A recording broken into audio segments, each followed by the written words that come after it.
Hello दोस्तों, welcome to cracked. I am Tanu Shukla. आज हम लोग सीटेट 2021 के लिए मैथ पेडागोजी के क्वेश्चंस को डिस्कस करने वाले हैं। और जो भी मैं मैथ पेडागोजी के क्वेश्चंस करा रही हूँ वो कहीं ना कहीं प्रीवियस ईयर में क्वेश्चन आए हुए हैं।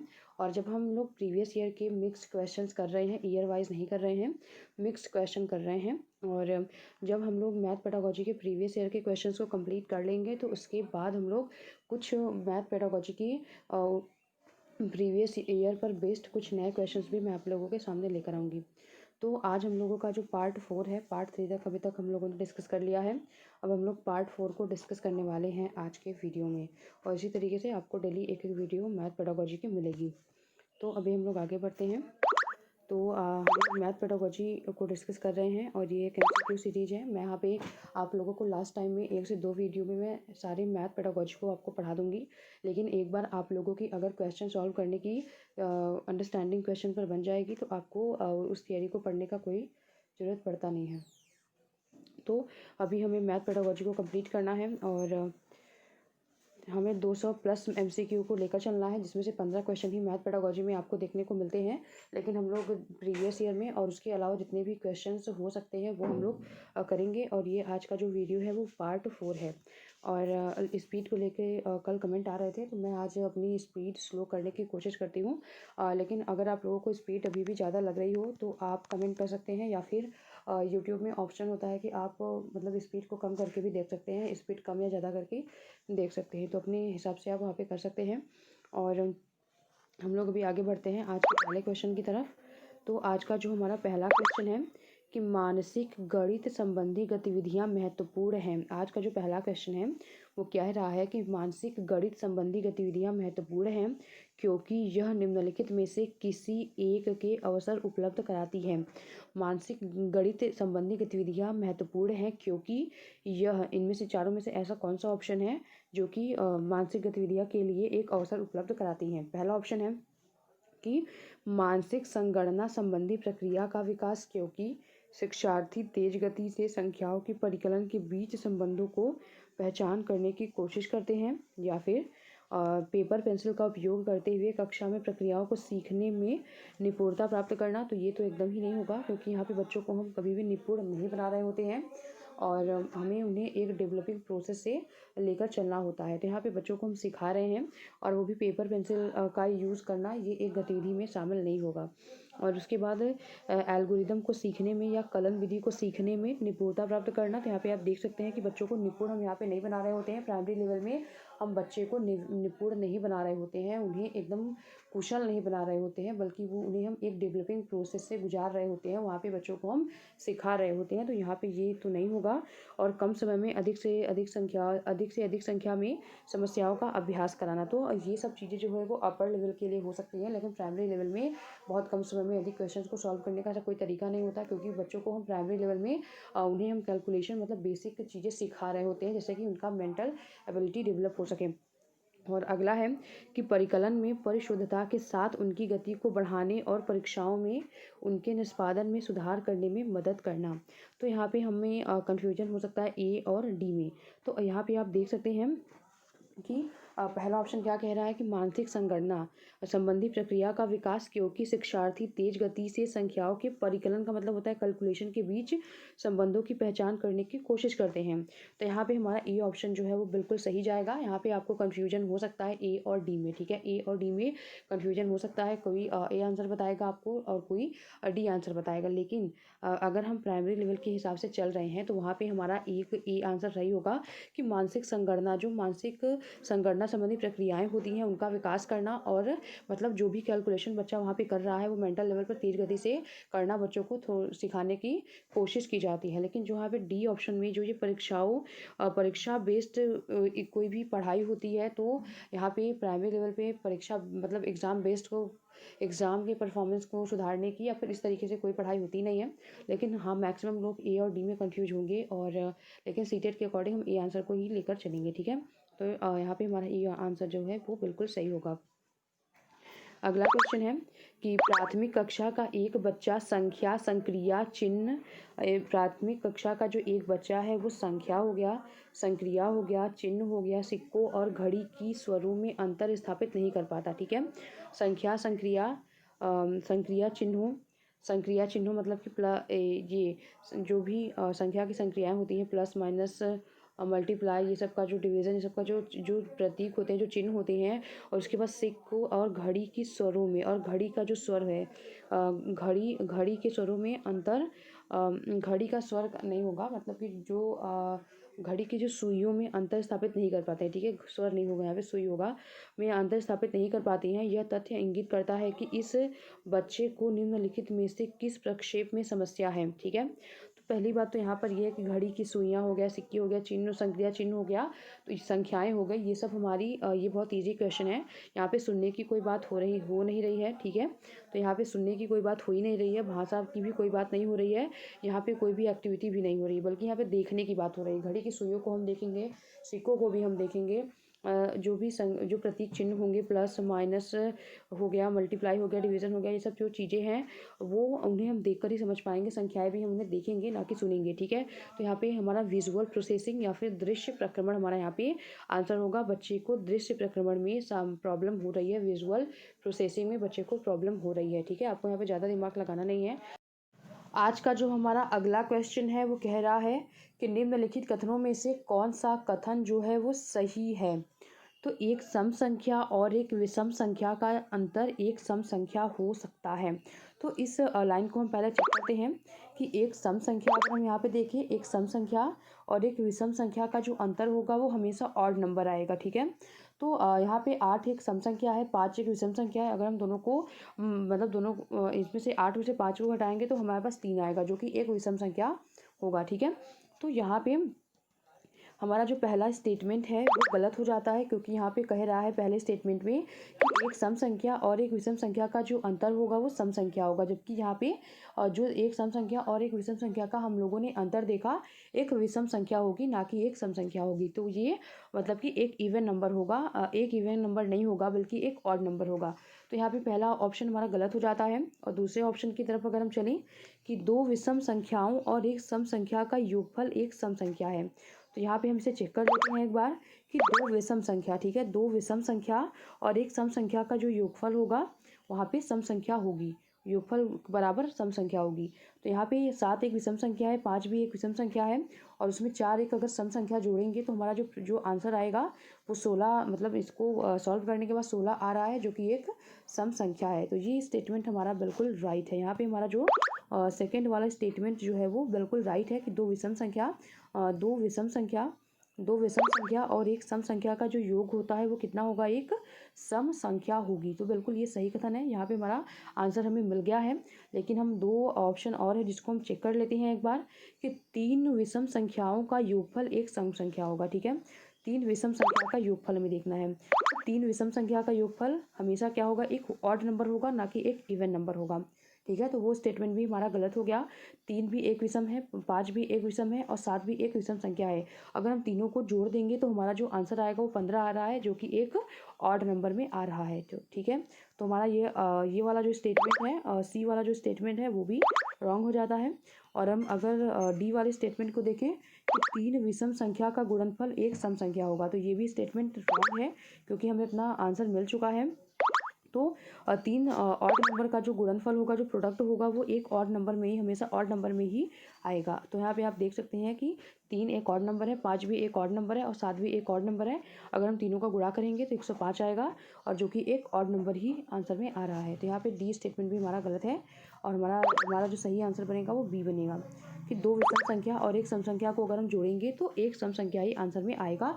आपको इसमें से कुछ भी याद रखने की ज़रूरत है नहीं, क्योंकि ये जो स्टेटमेंट कह रहा है अगर आप उसको करके ही देख लेते हैं तो आपके आंसर बन जाएंगे। अगर आप इसको याद करके जाएंगे तो आप फंस जाएंगे कहीं ना कहीं, और एग्ज़ाम टाइम में मैक्सिमम चीज़ें हम भूल ही जाते हैं, इसलिए आपको ये वहाँ पे करके ही देखना होगा। और अगले क्वेश्चन की तरफ बढ़ते हैं। अब अगला क्वेश्चन है कि निम्नलिखित में से कौन सा प्राथमिक स्तर पर गणित शिक्षण की पाठ्यचर्या अपेक्षाओं के साथ मेल नहीं खाता है। ठीक है, नेगेटिव ढूंढना है कि कौन सा प्राइमरी लेवल पर गणित शिक्षण की पाठचर्या की अपेक्षा के साथ मेल नहीं खाता है। तो वर्गीकृत आंकड़ों के निरूपण का विश्लेषण करना और निष्कर्ष निकालना।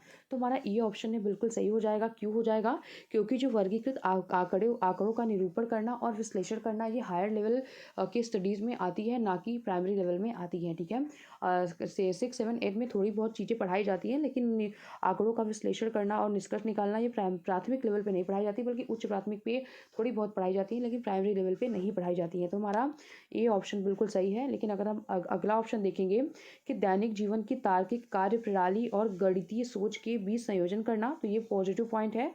ये आंसर हमारा सही नहीं होगा, क्योंकि यहाँ पे हमें नेगेटिव पॉइंट ढूंढना था।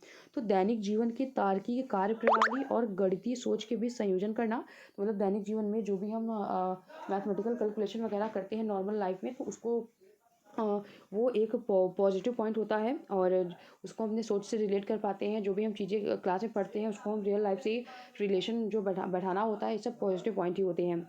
और अगला है कि मानक परिकलन स्टैंडर्ड कैलकुलेशन जो होते हैं प्रणाली से संख्या संबंधी संक्रिया करने में भाषा और प्रतीक चिन्हों का विकास करना।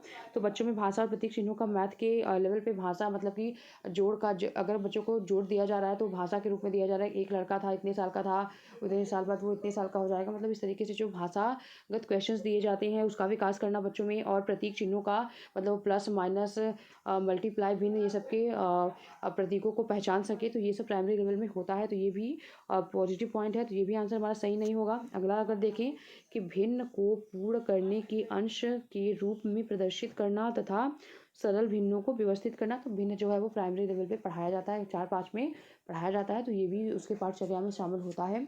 तो ये भी हमारा आंसर नहीं होगा। लेकिन जो वर्गीकृत आंकड़ों का निरूपण और उनका विश्लेषण करना है, ये प्राइमरी लेवल में शामिल नहीं होता है। और अगले क्वेश्चन पे चलते हैं। अगला जो हमारा क्वेश्चन है कि गणित की शिक्षा का मुख्य ध्येय क्या है। ठीक है, भू मुख्य ध्येय या फिर मुख्य उद्देश्य क्या है गणित की शिक्षा का। तो विद्यार्थियों को गणित समझने में सहायता करना, या फिर उपयोगी क्षमताओं का विकास करना, या फिर बच्चों की गणितीय प्रतिभाओं का विकास करना, या फिर ज्यामिति के प्रमेयों और उनके प्रमाण स्वतंत्र रूप से करना। तो पहले बात तो आप डी ऑप्शन एकदम ही कट कर देंगे, क्योंकि यहाँ पे गणित शिक्षा का मुख्य उद्देश्य है, और गणित में सिर्फ ज्यामिति नहीं आती, गणित में सारे गणित आते हैं। अंक गणित, बीज गणित, मतलब ज्योमेट्री भी आता है, ट्रिग्नोमेट्री भी आता है, मतलब सारे गणित इसमें आएंगे। किसी इस एक स्पेसिफिक सेक्टर की यहाँ पे बात नहीं की गई है। तो डी ऑप्शन तो आपका यहाँ पे बिल्कुल नहीं होगा। लेकिन मैं आपको आंसर बताने से पहले एक बात और दिखाना चाहती हूँ कि ये जो लाइन मैंने यहाँ पे लिखी है, वो मैंने एनसीएफ से लेकर लिखी है। ठीक है, एनसीएफ में गणित के बारे में क्या कहा गया है कि गणित की शिक्षा का जो मुख्य उद्देश्य है वो बच्चे की गणितीकरण की क्षमता का विकास करना। ठीक है, मैथमेटाइजेशन करना, गणितीयकरण की क्षमता का विकास करना होता है। ठीक है, ये आपको इसे मेरे ख्याल से याद करके या फिर लिख कर रख लेना चाहिए कि गणित शिक्षा का जो मुख्य उद्देश्य होता है वो बच्चे में गणितीयकरण की क्षमता का विकास करना होता है, बच्चे की गणितीयकरण की क्षमता का विकास करना होता है। और हूबहू लाइन यहाँ पे आपको क्वेश्चन में भी दिया गया है, आप देख सकते हैं कि पहला ऑप्शन आपको लग सकता है कि विद्यार्थियों को गणित समझने में सहायता करना आपको लग सकता है, लेकिन आज एनसीएफ में डायरेक्टली सी वाला जो ऑप्शन है वही लिखा गया है कि बच्चों में गणितीय प्रतिभा या फिर गणितीयकरण की क्षमता का विकास करना। ठीक है, तो इसलिए आप सी ऑप्शन के साथ ही जाएंगे। और क्यों जाएंगे? क्योंकि एनसीएफ में ये लाइन लिखी गई है। ठीक है, तो आपको ये ऑप्शन के साथ जाना है, और आपको इसको लिख कर रखना है कि और ये क्वेश्चन मैक्सिमम टाइम पूछे गए हैं। और अगले क्वेश्चन की तरफ चलें अगर, तो अगला क्वेश्चन है कि प्राथमिक स्तर पर 10 ग्राम और बिंदु के खेल, प्रतिरूप इत्यादि का प्रयोग विद्यार्थियों की सहायता करते हैं। जो 10 ग्राम होता है किस में सहायता करते हैं? तो मैं आपको 10 ग्राम को दिखा देती हूँ। ये जो 10 ग्राम होता है वो मतलब विजुअल्स के लिए इंपॉर्टेंट होते हैं। मतलब ये कई टाइप की इसमें आकृतियाँ होती हैं। आप यहाँ देख सकते हैं ट्रायंगल हो गया, और ये स्क्वायर हो गया, रेक्टेंगल हो गया, मतलब इसमें कई टाइप के शेप होते हैं, और जो कि फिगर को देखने की और ज्योमेट्रिक समझ को बढ़ाने की बच्चों के लिए ये होता है, खेल का माध्यम होता है। 10 ग्राम मतलब ये 10 ग्राम से 10 ग्राम से अलग अलग तरीके की आप देख सकते हैं 10 ग्राम से अलग अलग तरीके की फिगर्स भी बनाए जाते हैं बच्चों को पढ़ाने के लिए। आप लोगों ने अगर बच्चों की किताबों को देखा होगा कि इस तरीके से विशेष तरीके की आकृतियों को लेकर कभी फिश बना दिया जाएगा, कभी कोई लड़का बना दिया जाएगा, कभी पतंग बना दिया जाएगा, मतलब अलग अलग आकृतियाँ बनाकर बच्चों को पढ़ाया जाता है, जिससे कि बच्चे ज्योमेट्री के मतलब जितने भी शेप होते हैं उन्हें अच्छे से समझ पाते हैं और उनका इंटरेस्ट भी पढ़ने में बना रहता है। ठीक है, यहाँ पे जो 10 ग्राम होता है वो यूज़फुल होता है ज्योमेट्री के सेट को पढ़ाने के लिए और बच्चों में मतलब किसी भी इमेज को देखने की समझ को भी बढ़ाने के लिए होता है जी। ठीक है, और अगर हम पीछे चलें तो यहाँ पे देख सकते हैं। और जो बिंदुओं का खेल होता है, आप लोगों ने बच्चों के बुक्स में देखा होगा कि बहुत सारे बिंदु बिंदु बना दिए जाते हैं, उसे हम बच्चे मिलाकर मतलब कोई आकृति तैयार कर देते हैं, या फिर बिंदी बिंदी मिला के, मतलब बहुत सारी तरीके से बच्चों के बुक्स में दिया रहता है। बिंदु का खेल अलग अलग टाइप का हो सकता है। तो जो 10 ग्राम होता है और जो बिंदु के खेल होते हैं इत्यादि जो होते हैं, विद्यार्थियों की किस में सहायता करते हैं। तो सबसे पहले तो आपको स्थानिक समझ की योग्यता में वृद्धि के लिए, तो यहाँ पे ए ऑप्शन है बिल्कुल हमारा सही होगा। अब क्यों ए ऑप्शन आपका सही हो रहा है यहाँ पे, इसलिए आपका यहाँ पे ए ऑप्शन सही हो रहा है क्योंकि एक पिक्चर की समझ को, स्थानिक स्पेशल का मतलब क्या होता है, पिक्चर होता है। ठीक है, पिक्चर की समझ को यहाँ पे डेवलप कर रहा है। ठीक है, यहाँ पे बच्चों में पिक्चर की समझ को यहाँ पे डेवलप किया जा रहा है कि मतलब पिक्चर को देखने का और स्थानिक समझ की योग्यता में वृद्धि करने के लिए 10 ग्राम और बिंदु का खेल ये सब जो होता है वो इम्पोर्टेंट होता है। और ये प्राइमरी लेवल पे बच्चों में ज्यामिति की समझ बढ़ाने के लिए इंटरेस्टिंग तरीके से बच्चों के समक्ष ये प्रस्तुत किया जाता है। और स्थानिक समझ का मतलब ये होता है कि अलग अलग टाइप के जो पिक्चर्स होते हैं वो बच्चों के जैसे कि 10 ग्राम जो अलग अलग फिगर होंगे, जैसे कि कहीं रेक्टेंगल होगा, और कहीं ट्रायंगल होगा, कहीं स्क्वायर होगा, मतलब अलग अलग टाइप के जो शेप होंगे। यहाँ पे आप देख सकते हैं कि इन्हीं फिगर्स का यूज़ करके यहाँ पे इस तरीके की आप यहाँ पे देख सकते हैं कि एक घर बना दिया गया है। ठीक है, आप यहाँ पे देख सकते हैं कि यहाँ पे घर बना दिया गया है, यहाँ पे कुछ और बना दिया गया है। तो इस तरीके से बच्चों में स्पेशल मतलब कि स्थानिक समझ की योग्यता में वृद्धि करने के लिए 10 ग्राम का यूज़ होता है। तो आप इसे एक लाइन में, अगर आपको समझ में आप अगर इसको भूल जा रहे हो या फिर कोई भी बात हो ऐसा, तो आप इसे लिख कर रख सकते हैं कि और स्थानिक का मतलब जो होगा वो पिक्चर से संबंधित होता है। ठीक है, पिक्चर और इमेजेस से संबंधित होता है जी। और अगला है कि राष्ट्रीय पाठचर्या की रूपरेखा 2005, राष्ट्रीय पाठचर्या की रूपरेखा 2005 के अनुसार विद्यालयों में गणित शिक्षण का संकीर्ण उद्देश्य क्या है। ठीक है, अभी तक हम लोगों ने गणित शिक्षण का मुख्य उद्देश्य देखा था और ये नेक्स्ट क्वेश्चन है कि गणित शिक्षण का संकीर्ण उद्देश्य क्या है। तो संख्यात्मक संबंधित कौशलों का विकास करना, बीज गणित पढ़ाना। तो यहाँ पे आपको बीज गणित सिर्फ पढ़ाया जाए ऐसा तो है नहीं, क्योंकि यहाँ पे स्पेसिफिक सेक्टर की बात नहीं की गई, तो ये तो एकदम नहीं होगा। वहाँ पे ज्योमेट्री था, यहाँ पे बीज गणित रख दिया गया, तो ये तो एकदम नहीं होगा। परिकलन और मापन पढ़ाना, या फिर रैखिक बीज गणित और संबंधित दैनिक जीवन की समस्याएं। तो यहाँ पे कोई स्पेसिफिक सेक्टर की बात की नहीं जा रही है, इसलिए हमारा बी और डी ऑप्शन तो एकदम आंसर नहीं होने वाला है। और एक बार मैं आपको इसका आंसर दिखाने से पहले बता देती हूँ कि यहाँ पे आप लोगों ने गणित शिक्षण का मुख्य उद्देश्य देखा था कि गणितीकरण की क्षमता का विकास करना होगा। ठीक है, लेकिन अगर आप देखेंगे कि स्कूली गणित का सीमित लक्ष्य क्या होगा, सीमित लक्ष्य मतलब संकीर्ण लक्ष्य या संकीर्ण उद्देश्य क्या है, तो लाभप्रद क्षमताओं का विकास करना और विशेषकर अंक ज्ञान। ठीक है, अंक ज्ञान और संख्याओं से जुड़ी क्षमताएं, सांख्यिकीय संक्रियाएं, माप, दशमलव और प्रतिशत, मतलब सबकी बात की गई। अंकों का ज्ञान हो गया और अंक ज्ञान से जुड़ी जितनी भी क्षमताएं हो सकती हैं, जोड़ घटाना गुणा भाग, ये सब चीज़ें, और सांख्यिकी की थोड़ी बहुत जो बातें होती हैं। उसके अलावा मेजरमेंट हो गया, दशमलव हो गया, परसेंटेज हो गया। तो ये सब बातें जो होती हैं वो गणित मतलब स्कूली गणित का सीमित या संकीर्ण उद्देश्य होती हैं। ठीक है, यहाँ पे परिकलन और मापन पढ़ाना, तो ये भी बहुत ज़्यादा सीमित हो गया। मतलब सीमित उद्देश्य में भी सिर्फ परिकलन और मापन की तो बात नहीं की गई, यहाँ पे परसेंटेज की भी बात की गई, सांख्यिकी संक्रियाओं की भी बात की गई और संख्या संक्रिया की भी बात की गई। तो यहाँ पे ये भी नहीं होगा और ये स्पेसिफिक सेक्टर की बात कर रहा है, इसलिए ये दोनों भी नहीं होगा। तो यहाँ पे ए ऑप्शन जो है वो बिल्कुल सही होगा कि संख्यात्मक संबंधी कौशल का विकास करना। ठीक है, संख्यात्मक संबंधी कौशल का संख्यात्मक संबंधी कौशल में इसमें सारी बातें आ जाएंगी, परसेंटेज भी आएगा। अगला क्वेश्चन है कि अंक गणित की मूलभूत संक्रियाएं हैं। अंक गणित की मूलभूत संक्रियाएं कौन कौन सी हैं। पहला है परिकलन, संगणना, रचना करना और समीकरण बनाना। तो अंक गणित की संक्रियाएं सभी को पता ही हैं, जोड़ घटाना गुणा भाग होता है, तो यहाँ पे सी ऑप्शन होगा। योग, व्यवकलन का मतलब घटाना, गुणा और भाग, तो इसमें बहुत कुछ करना नहीं है। अंक गणित की 4 मूलभूत संक्रियाएं हैं, जोड़ घटाना गुणा और भाग। यहाँ पे सी ऑप्शन बिल्कुल सही होगा। और अगला ऑप्शन है हमारा, अगला क्वेश्चन है कि योग और व्यवकलन, व्यवकलन का मतलब होता है घटाना, योग मतलब कि जोड़, जोड़ और घटाना पर आधारित शब्दों में दिए गए सवालों को हल करने की विद्यार्थियों की क्षमता का आकलन करने के लिए आकलन के लिए शीर्षक क्या है। तो जोड़ और घटाना पर आधारित जो शब्दों में प्रश्न दिए जाते हैं, तो ऐसे प्रश्नों को हल करने की विद्यार्थियों की दक्षता का आकलन करना है। मतलब वर्ड प्रॉब्लम पर जो भी वर्ड प्रॉब्लम्स होती हैं जोड़ और घटाना पर, ऐसे प्रश्नों का मतलब आकलन करने के लिए आकलन का जो शीर्षक होगा वो क्या होगा। सवाल का बोधन और सही जवाब लिखना, सवाल की पहचान करना और सही संक्रिया का निष्पादन करना, या फिर गलत, आंशिक रूप से सही और पूर्णतः सही सवाल का बोधन करना। तो मैंने आपको कई बार बताया है कि अगर आप लोग क्वेश्चन को सॉल्व कर रहे हो और आपको समझ में ना आ रहा हो कि आंसर क्या हो सकता है, तो आप वहाँ पे वो आंसर चूज़ करिए जो कि ज़्यादा ऑप्शंस को, जो ज़्यादा ब्रॉड एरिया को कवर कर रहा है। तो यहाँ पे हमारा डी ऑप्शन जो है वो ज़्यादातर ब्रॉड एरिया को कवर कर रहा है कि निष्पादन की जाने वाली संक्रिया की पहचान करना। मतलब ये कह रहा है कि जो भी, जैसे कि मैंने एक क्वेश्चन दिया बच्चों को, वर्ड प्रॉब्लम दिया, अगर मुझे उसे पहचानना है कि वहाँ पे जोड़ पूछा जा रहा है या घटाना पूछा जा रहा है, तो वहाँ पे निष्पादन की जाने वाली संक्रिया की पहचान करना कि वहाँ पे जोड़ करना है या घटाना करना है। तो मैंने, मान लीजिए क्वेश्चन मुझे दिया, मैंने क्वेश्चन बच्चों को दिया और बच्चों ने पहचान कर लिया कि इस क्वेश्चन में हमें घटाना करना है, ठीक है। उसके बाद समस्या का गणितीय रूप से निरूपण करना। अब उन्हें घटाना करना है तो पहले वो जितनी भी संख्याएं वहाँ पे दी गई रहेंगी उसे एक गणितीय रूप में उन्हें लिखेंगे। जैसे उन्हें घटाना करना है तो यहाँ पे लिखेंगे, फिर यहाँ पे लिखेंगे, फिर यहाँ पे घटाना का चिन्ह लगाएंगे, फिर इस तरीके से उसको सॉल्व करेंगे। तो गणितीय रूप से उसका निरूपण करना, फिर सवाल का समाधान करना, फिर घटाना को सॉल्व कर देंगे और उसके बाद प्रस्तुतिकरण करना, ठीक है। तो यहाँ पे हमारा डी ऑप्शन जो होगा वो बिल्कुल सही हो जाएगा।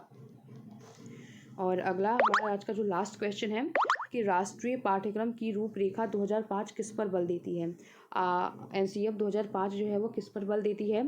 तो गणित चयनित छात्रों को पढ़ाया जाएगा, गणित में सफलता प्रत्येक बच्चे के लिए आवश्यक है, या फिर शिक्षार्थियों की गणित योग्यता के लिए पहले उनकी परीक्षा होनी चाहिए, या फिर निम्न उपलब्धिकर्ताओं के लिए गणित पाठचर्या अलग होगी। तो ये तो बिल्कुल नहीं है कि जिनकी उपलब्धि अच्छी नहीं है उनके लिए अलग ही गणित का पाठ्यक्रम बना दिया जाए, तो ऐसा भी नहीं है, क्योंकि हमें सबको लेकर चलना होता है। और गणित चयनित छात्रों को पढ़ाया जाना तो ये तो बिल्कुल ही गलत हो गया, ये भी नहीं होगा। और एनसीईएफ जो कहता है कि गणित में सफलता प्रत्येक बच्चे के लिए आवश्यक है, तो यहाँ पे बी ऑप्शन हमारा बिल्कुल सही होगा, क्योंकि यही पॉजिटिव पॉइंट है। और एनसीईएफ मानता है कि सभी बच्चों को गणित पढ़ना चाहिए और सभी बच्चों के लिए गणित में सफलता बहुत ज़्यादा आवश्यक है उनको अपने लाइफ में सफल होने के लिए।